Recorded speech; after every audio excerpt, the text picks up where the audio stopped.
What's up, guys? It's Bradu. I'm back for session 2 of The Vanishing Gnome, Stranger Things, Shadowdark, solo. That's a mouthful, huh? Let's see if we can get it all on camera. Not really. So, where we left off, we just defeated the mangy gnomes, and Nog the dwarf grabbed the flail because he broke his mace, and Will the Wise is glowing purple, having mishapped his sleep spell, but we survived the fight relatively easily. Nog's the worse for wear. Nog took some damage, so he's going to try his Cure Wounds spell. And I have a luck token back, by the way. I'm not saying that because I want to use it right now. Oh no. Shouldn't have said that. Nat 20! You can't see that, but Nat 20. Good start to the sesh. So I'm on a Nat 20, I'm just going to say he's healed up all the way. He would have rolled. I mean, I could have rolled it, but he was down 5 hit points, so I had to roll 2d6, but on a Nat 20, calling it good. He's good. And let's see. So he casts a spell. Lady Applejack is searching around the room, and she's like, now where's that secret door? Wasn't there a secret door like right around here? She can't find it on the other side. Interesting, huh? Let's see. What is Tear doing? I don't know. So they're all hanging out in this room, just kind of, nursing, licking their wounds a little bit or whatever, and we hear this voice that says, a familiar voice, "Aha! I am here! You found me! Almost. Well, I am here, but not here. I am under here." And Nog's like, What is he talking about? He's looking under the table. He says, "Under where?" And then, "Haha! I bet you just said underwear." Nog's like, "I'm gonna strangle that little son of a..." Alright, so let's keep moving. Let me get the torch going again. I paused my timer, so we'll just keep it going. It is low-ish, if I did it right. Sometimes pausing makes it weird. So now we're going to come back out to the main room. And I've been avoiding going in the maze, but now I've only got one other room. So let's go ahead, I think, this time, and 1, 2, 3 here, 4, 5, 6 here. Okay, so we still don't go to the maze. That's fine with me. Alright, so again, let's see. We can wander down the hallway, listen in. Let's give it a listen with Tear. 16. He definitely hears something this time. And what he hears, and it's pretty loud anyway, so it would make total sense. He hears some clanging, metal on metal type noises. Clanging hammers ring out. Actually, let's see. What do we do here? So we hear clanging hammers. Let's just go in. Why not? Let's just go in. Clear this up. We're going to say that we'll go in sneakily, of course. We'll swing the door open quietly. I'm going to call this a forge. That looks like a forge, right? There's a forge right here. And there's 3 goblins clanging about here on the forge. And when the door opens, despite our sneakiliness, there's a purple glow. There's a purple glow leaking through the doorway when we open it. 3 goblin smiths cluster around a glowing forge in the center of the room. The goblins sing in a scratchy tone as they work. "Deep within the dungeon of shadows, we strengthen steel to slay the beasts. Upside down in the veil of shadows, brave heroes delve to keep us free." I didn't sing that very well, did I? Oh, and then, let's see. Hang on 1 second. Alright, so I'm going to pull a little bit of a Shadowdark thing here. And the book itself actually says that when you come in, the goblins are friendly. But I'm not going to just assume that. I'm going to roll a reaction check.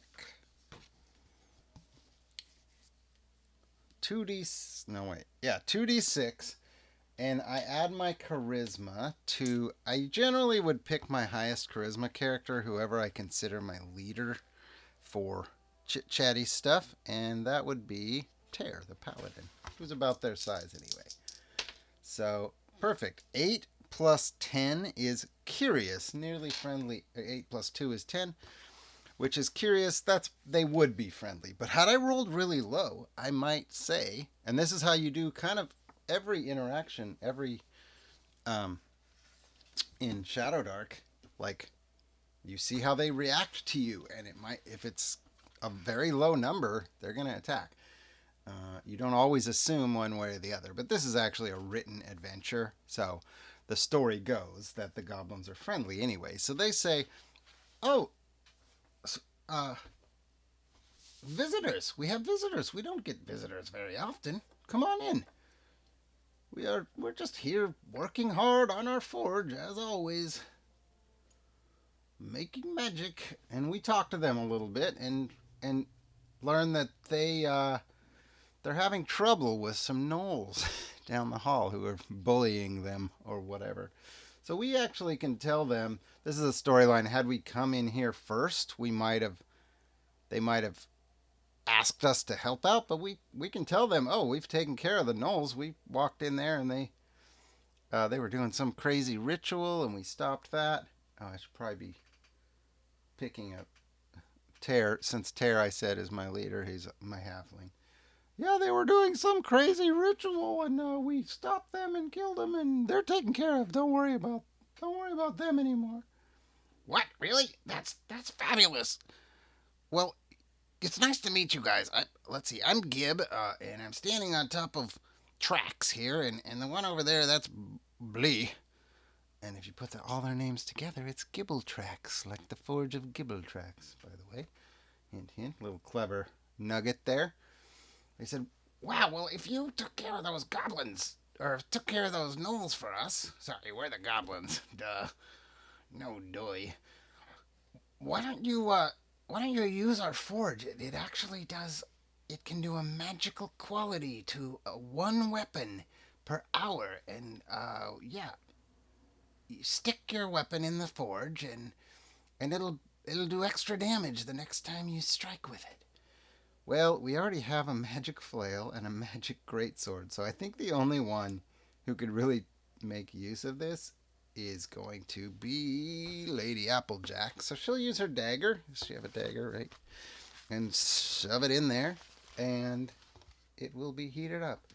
And they say, thanks a lot for helping us with those gnolls, even though you didn't know. Sometimes, good things happen at random. So, yeah, that's it. We'll be on our way. So that's all we're going to do with the goblins. We'll let them be. They were friendly enough. And we will wander back into the main chamber. And now we are down to just the maze. Okay, how do I reveal the maze? A little bit at a time. Not entirely sure. Let's see if I can just kind of make some room here. Goodness, as always, I've got a mess. I just cleaned and it's still a mess. Okay, so I'm going to come in. I guess I'll try and do this. Do I really need to do it like this? Maybe.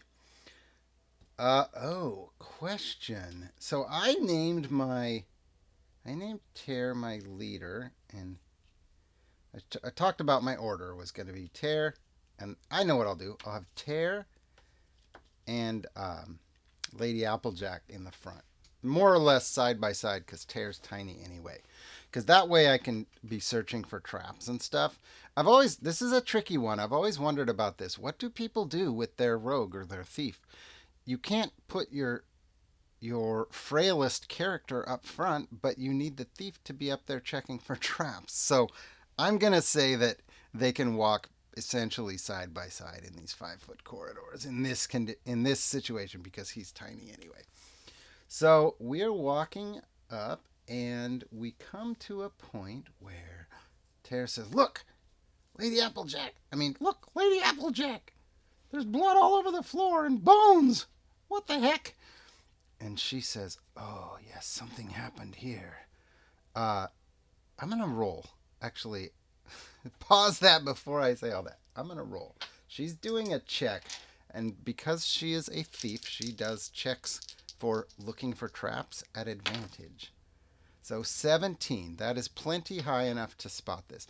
This is really funny. I tried when I was playing with my kids.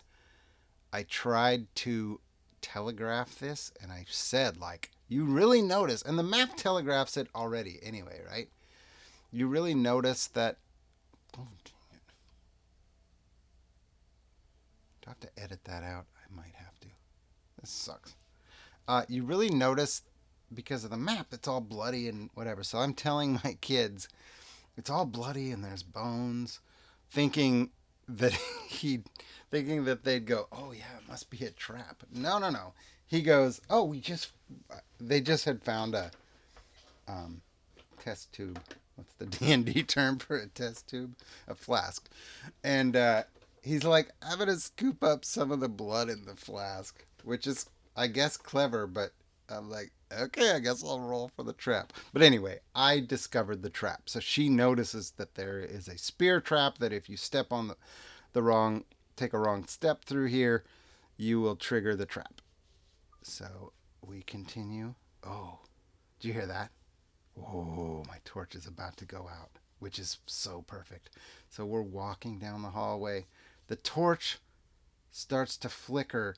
We can hear these roars. In fact, I'm supposed to probably read something, right?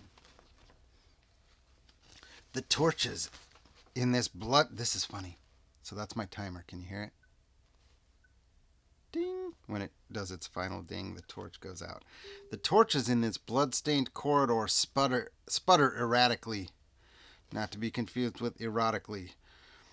A thin... Oh, wait. Never mind. Let's not get there yet. Okay, so as we're walking down, we're looking.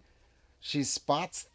Lady Applejack is spotting these traps. She's noticing tears up here.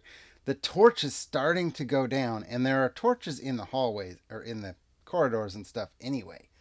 But what happens is they get to here. I need you to see this, actually. They get to here, and there is the Minotaur that they were worried about. Because we were given a warning, right? We were given a warning, but that we knew this was a Minotaur maze because of the door. That was the warning. Anyway, torches are flickering on the walls, and our torch is flickering, and it goes out. And right as we round this corner to where we can actually see,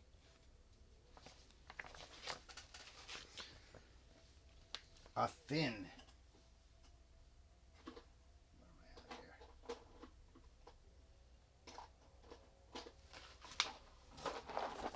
Gotta get into my bag of goodies. There we go. A thin, sinewy creature with slimy gray skin and elongated limbs crouches over a slain minotaur. The corpse squelches and snaps unsettlingly as the creature gorges on it. A small chest lies beside the mangled minotaur.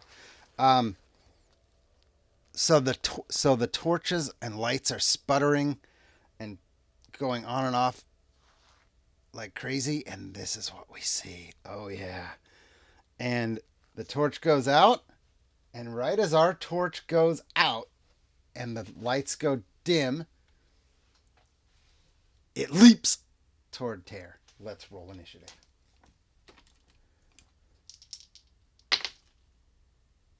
Ooh, 18. Tear is ready for it. So this thing leaps at him.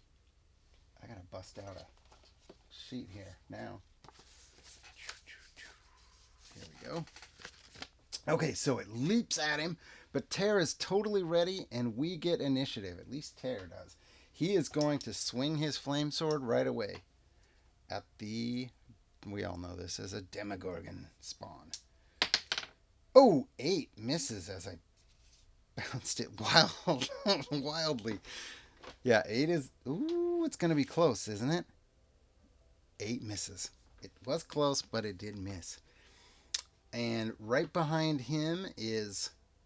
Ooh, Lady Applejack. I think she's got to do something just because of where she is. We came around here. Yeah, I came this way. Um, she stab? She can shoot from where she is, so she'll shoot her short bow. That's what I'm gonna do. 7. Oh no, she misses too. And after she does that, she's gonna run back around.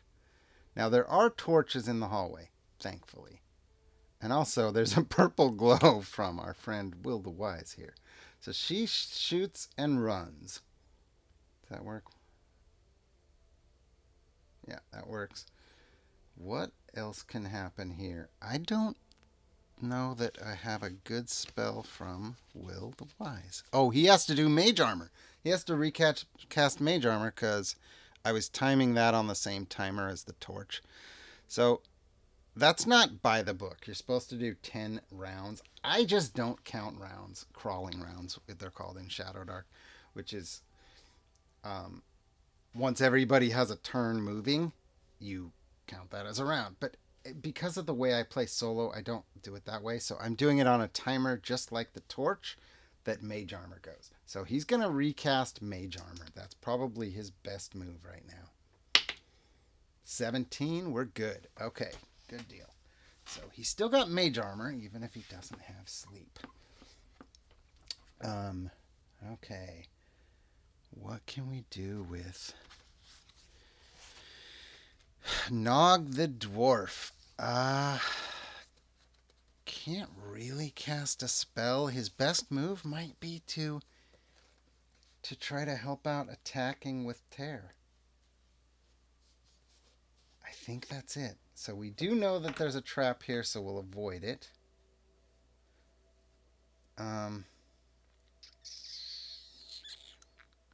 Shield of Faith.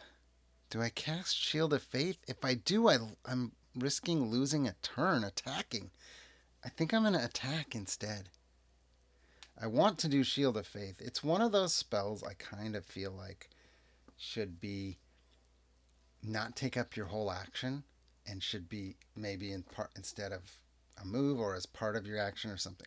I'm not making sense. I'm just thinking out loud. But it's not worth casting Shield of Faith for a +2 AC instead of making an attack. So anyway, he's going to try an attack. He's got a +4 with his flail.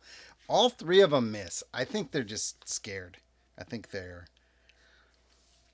terrified of this thing, and none of them could do a darn thing about it. Whew.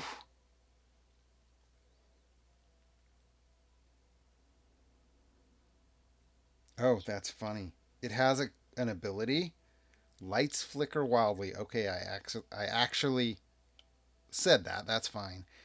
50% chance your torch goes out. Well, my torch did go out just because of the timer, so it was perfect timing anyway. Hopefully, thematically, that was kind of cool. Now, the problem is, this thing is going to smoke us. It's got 1 bite and 1 claw, I believe. So he's got tear in front. He's gonna attack tear. He's gonna try and bite him, especially because he's small. 14. Why am I rolling the good guy's dice for the bad guy's attacks? That's always a bad move. Always. Also, I don't know where my red die is. Oh no. I'm totally a mess right now. Might have to use. Oh, duh! It's way over here. What am I doing? All right, so he hit. I can't say that he didn't hit. Uh, so he leaps forward and grabs Tear's head. He starts to bite his head. D4 damage. 3 damage to Tear. Not awesome. And as he latches onto his head, Tear gets to try and strength out of it. 4. Oh no. He totally grabs his head and picks him up. A nat 4 is not a good enough roll, so he wraps Tara's head in his flower face, and then he's going to try to take a swipe with his claw at Nog, who's right there behind him, who's probably going to wish, I better use the red die. Nat 1. Okay, so he swipes, because now he can't see because he's got a mouthful of tear, and he swipes and misses wildly at Nog. And on a nat 1, I always make something bad happen. So I think the bad thing is that probably he drops Tear. Tear escapes the grab because he realizes he couldn't see. And so I'll actually, you know what I'll do? I'll give Tear a second chance to try to escape, not automatic. 6, he still doesn't. Nope, he's still trapped. Hoo boy. Okay, that is his turn though. So now what I'm going to do is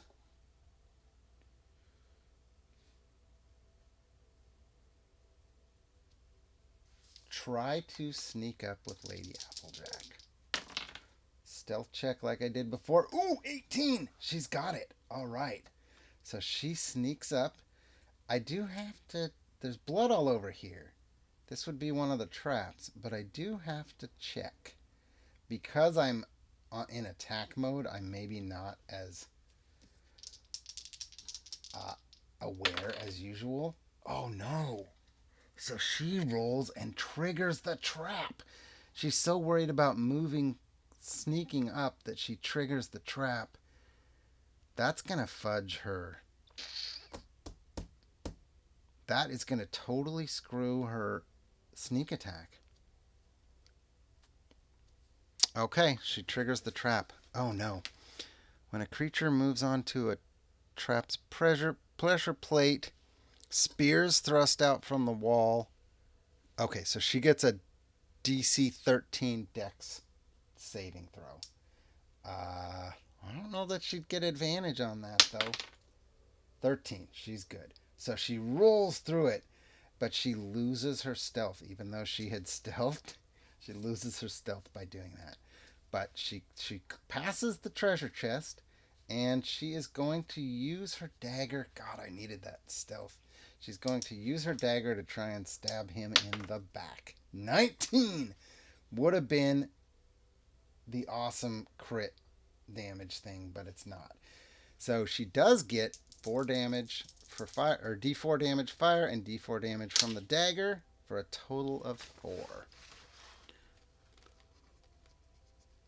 So she stabs him in the back with the dagger, and now she's kind of stuck in her spot, which is dangerous because I used all of her move to get there. So we got to do something to help her out somehow. I'm not sure what that's going to be. Tear needs to get out of this, so he's got to try and pull.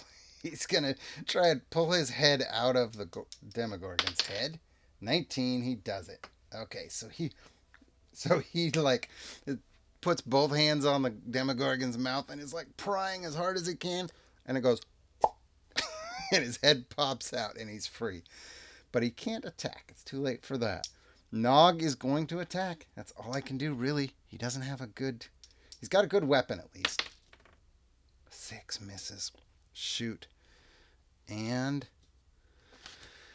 Oh, this is not going awesome, is it? I have barely wounded this damn thing. Will the Wise. I can't cast Sleep, and Light is not going to do me any good. I know what I need to do. I know what I need to be doing. She's over here by the... He's going to run around the other way. He's going to run around the other way. So he's not doing an action. Oh, boy. Double move. He has to check for that trap, too, doesn't he? I guess he does. I guess he has to check for that trap because he's not with her now. 16. Okay, so he sees the trap. tiptoes around it and gets to where she is and says, "Oh, there you are. I knew you. I didn't know where you went." And that's all he can do. But he's gonna go help her. So the bad news is the spawn regenerates plus d6 hit points. 5. It regains all the damage we had done. We watch as Wolverine style, the wound. Lady Applejack can see the wound she caused sealing back up. Whew, and who's he going to attack? He's got Lady Applejack behind.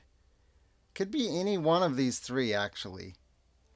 So let's go 1, 2, 3, 4, 5, 6. 1, 2, 3, 4. So he's going to attack Nog the dwarf. Nat 3. Okay, that's a whiff. So he doesn't get the bite. Maybe because Tear's in the way. And he's going to try the swipe on him as well. Claw. 10 plus, that might be a hit. 10 plus 5 is a hit. Too bad I didn't cast Shield of Faith. He whiffed on both attacks anyway. Son of a gun. So he hits oh no, a D6. 6 damage. Nog is wounded pretty badly. What do I gotta... Man. Woo. I gotta do something to damage this guy. I know. I'm gonna roll... Well, not yet. Not yet. I have a thought, though. I do have a thought. It's our turn, right? No, he just... Yes, it is our turn. He just regenerated, so he's back to full health. We gotta do something. I know what I'm gonna do. Lady Applejack cannot get a sneak attack from there. She just, there's no way she can pull it off. But she can keep attacking at least. So she's going to keep trying to stab him with her dagger. So here she goes. No, oh, gosh darn it. Oh, I know. Well, no, I was good. The whole reason I brought him over here was to do something to distract it, to give her advantage. And I forgot to say it.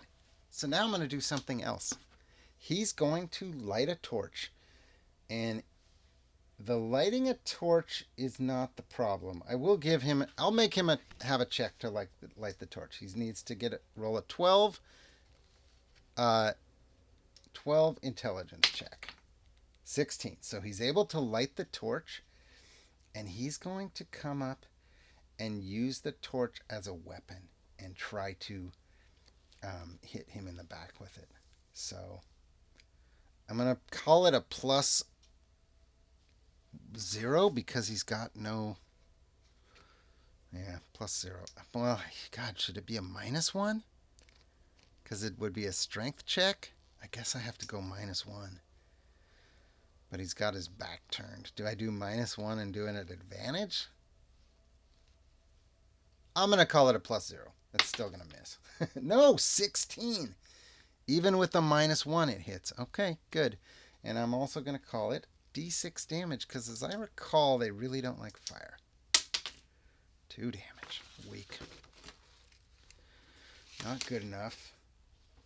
So I have a whiff, a hit with that tear. Somebody's got to do some major damage. We're glowing purple still, I think. Yeah, I have to do big damage. So tear, I need a big hit. If he can hit once, you know what? I'm going to do what I just said. So I keep whiffing with Nog. So Nog is going to... He's going to use his attack as a distraction to try to... Instead of attacking, he's going to give Tear advantage by distracting it. So he's waving his... he's making a lot of noise and waving his flail around. without actually really trying to hit it. Just put it in its face, and Tear's going to swing at advantage. That's not something I would allow necessarily like every turn, but okay. 15 hits this time with his bonus, and he does D12 plus D. Is it D4 damage? D12 plus D4, I think. Ooh, 11 damage. Finally, a good hit. 13. All right, so we did 13 damage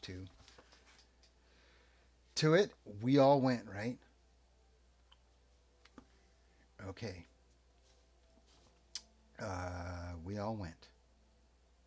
What happens now is the Demogorgon now is badly wounded.